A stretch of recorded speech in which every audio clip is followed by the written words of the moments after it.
Eve teasing এর অপরাধে গ্রামে বিচার সভার মধ্যমণিতে বসে আছি। সবাই রাগী চোখে আমার দিকে তাকিয়ে আছে। এর মধ্যে বিচারক শফিক সাহেব বলে উঠলেন, আজ আমার মতে কোনো সিদ্ধান্ত নিব না। ইফটিজিং এর শাস্তি কি হতে পারে তা আপনারা যারা বিচার সভায় উপস্থিত আছেন তারাই সিদ্ধান্ত নিবেন। কেননা হৃদিতা আমার মেয়ে, আর ওই ছেলেটা আমার মেয়ের সঙ্গেই অসভ্যতামি করেছে। এলাকার বড় নেতা জাবেদ সাহেব বলে উঠলেন, দেখুন, আজ যদি এই ছেলেটাকে আমরা গ্রামবাসীরা ছাড় দেই, তো আজ শফিক সাহেবের মেয়ের সঙ্গে ইফটিজিং করেছে, কাল আমাদের মেয়ের সঙ্গে যে ইফটিজিং করবে না তার কি গ্যারান্টি আছে? সুতরাং আমি আজ এই ছেলেটার উপযুক্ত শাস্তি কামনা করছি, যাতে এইরকম জঘন্য কাজ না করতে পারে। বিচার সভার সবাই তার কথার সাথে একমত হয়ে গেল। তার আগে ইফটিজিং এর বিষয়টা পরিষ্কার করে ফেলি। শুনুন তাহলে, আমি রনি হাসান, এবার ইন্টার দ্বিতীয় বর্ষে পড়ছি, এবং যে মেয়ে আমার নামে নালিশ করেছে তার নাম হৃদিতা, আমার ওই ক্লাসমেট। হৃদিতার সঙ্গে আমার প্রায় 2 বছরের একতরফা ভালোবাসা ছিল। আমি ভালোবাসলেও হৃদিতা আমাকে ভালোবাসতো না। আপনারা হয়তো ভাবছেন হৃদিতা আমাকে ভালোবাসে না দেখে তার সঙ্গে ইফটিজিং করেছি।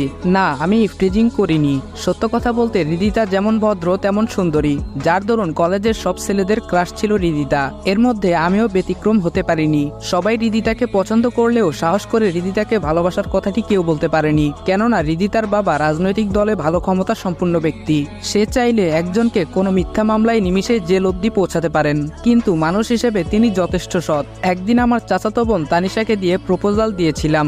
হৃদিতা উত্তরে একটা কথাই বলেছিল, বাবা মার পছন্দের ছেলেকে সে নিজের স্বামী হিসেবে মেনে নিবে। কিন্তু এই প্রেম ভালোবাসা তার বিশ্বাস নেই। তানিশার মাধ্যমে এসব কথা জানতে পেরেছিলাম সেদিন। এরপর থেকেই হৃদিতাকে নিত্য নতুন ভাবে ইমপ্রেস করার চেষ্টা করি। হৃদিতাও রেসপন্স দিতে লাগলো, কিন্তু সেটা অপ্রকাশিত ভাবে, মনের কোণে জায়গা হয়েছিল।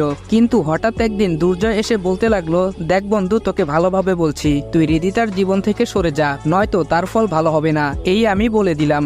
আমি বললাম, তুই কি আমাকে থ্রেট দিচ্ছিস? দুর্জয় বলল, তুই যেটা ইচ্ছা ভাবতে পারিস। আমি বললাম, আচ্ছা ঠিক আছে, হৃদিতাকে আমি ভুলতে পারবো না, আমিও দেখি তুই কি করতে পারিস। দুর্জয় বলল, ভুল করলি দোস্ত, তুই আমাকে ভালোভাবে চিনিস না। আমি কতটা ডেঞ্জারাস হতে পারি সেটা আমি নিজেও জানি না। আমি বললাম, কি করতে পারবি করিস, যা। সেই দিন দুর্জয়ের সঙ্গে কথা কাটাকাটি করে আসছিলাম। তবে দুর্জয়ও নাকি হৃদিতাকে অনেক ভালোবাসে। সেটা আমি জানলেও আমি আমার জায়গায় অটুট, আর দুর্জয় তার জায়গায় অটুট। এইদিকে হৃদিতার সঙ্গে রিলেশনটা প্রায় হয়েই গেছিল আমার। ভালোই চলছিল দিনকাল। কলেজের ক্লাস শেষে মাঠে ক্রিকেট খেলতেছিলাম। এমন সময় হৃদিতা কান্না করে আমার সামনে দাঁড়িয়ে বলতে লাগলো, ছি রনি ছি, এই ছিল তোমার মনে? তোমাকে আমি ভালোবাসিনি ঠিকই, কিন্তু মানুষ হিসেবে তো ভালো ভেবেছিলাম। আজ তার এই প্রতিদান। আমার হাতে একটা চিঠি ধরিয়ে দিয়ে বলল, আর অপরদিকে হৃদিতা কান্না করছে অবিরাম। সেই মুহূর্তে কেমন জানি চুপসে গিয়েছিলাম। কি হচ্ছে এসব? চিঠিতে তো আমি ভালো কিছুই লিখেছিলাম, কিন্তু হৃদিতা কান্না করার মানে তো কিছু বুঝতে পারলাম না। এরপর নিজেকে সামলে নিয়ে চিঠি হাতে নিয়ে ভালোভাবে লক্ষ্য করলাম।